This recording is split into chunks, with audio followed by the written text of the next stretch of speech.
আমি যেখানে আছি এটা বিলের মাঝখানে, চারিদিকে শুধু পানি আর পানি। আর এখানে এই হাঁসগুলা ছেড়ে লালন পালন করে, আর এখানে ছেড়ে লালন পালন করার কারণে তাদের অনেক খরচ বেঁচে যায়, যে খাবারগুলা এখানে পানিতে ওরা খাইতে পারে। আর এরকম হাঁসগুলা কিন্তু রোগ খুবই কম হয়, কারণ একদম ন্যাচারালভাবে প্রাকৃতিক ইয়ের মাঝে হচ্ছে বড় হয়ে যায়। তো এখানে আরও অনেক লোক থাকার মতো সিস্টেম করে রাখছে, রাত্রিরা হচ্ছে এখানে থাকে। এমনকি যে আমি একটু দেখে আপনাদের, এরকম হাঁসগুলো রাত্রে রাখার জন্য এরকম ঘর করে রাখছে, মানে ঘর না তো, মানে একদম নেট দিয়ে একটা সিস্টেম করে রাখছে। অনেক সুন্দর একটা জায়গা আসছি। আর এটা হচ্ছে পাবনা জেলার, এটা থানা হয়তো বা আটঘরিয়া থানায়।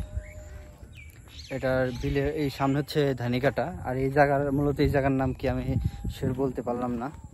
তো জায়গাটা আসলে অনেক সুন্দর। আর এখানে আছে হচ্ছে একটা বড় বট গাছ। বট গাছটার বয়স অনেক হবে। সুন্দরভাবে বসার জন্য রেলিং করা আছে। এখানেও হাঁস পালে। তো জায়গাটা আসলে অসাধারণ। তো অনেক দিন পর এই জায়গায় আসছি, প্রায় হচ্ছে 4 বছর পর এই জায়গায় আসছি। 4 বছর আগে এই জায়গায় ঘুরতে আসছিলাম একবার, তো আসলাম এখন, তো আপনার সাথে একটু শেয়ার করলাম। চারিদিকে কিন্তু পানি, আর আমরা আসছি এই দিক থেকে, মানে এদিকে কিন্তু দেখাই যাচ্ছে না আমরা কত দূর থেকে আসছি বোঝেন।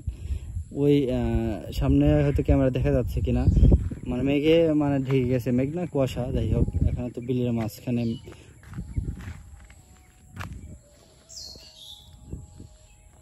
আর যে ঘরটা দেখতেছেন, এই ঘরেই মূলত এই লোকগুলো থাকে।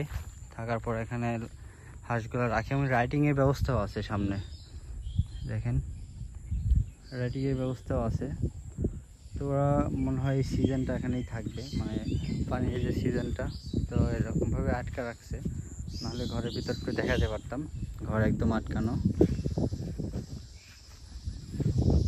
আর হয়তো এখানে হাঁসের জন্য কিছু খাবার রাখছে, আমি ভাবছি যে কোনো খাবারই দেয় না। তো এখানে যে বস্তা ভর্তি কিছু খাবার হয়তো বা রাখছে, এগুলো হাঁসে খাওয়ানোর জন্য। আর এই পাশে একটা নতুন মসজিদ হচ্ছে, মসজিদটা নামাজ পড়ার জন্য। এখানে তো বাড়িঘর নাই, হয়তো মাঠে কিংবা এখানে যারা ঘুরতে আসে, তো ছুটির দিনে যারা ঘুরতে আসে তারা হয়তো নামাজ পড়বে, এই জন্য এখানে মসজিদ হচ্ছে একটা। সুন্দর একটা পরিবেশ।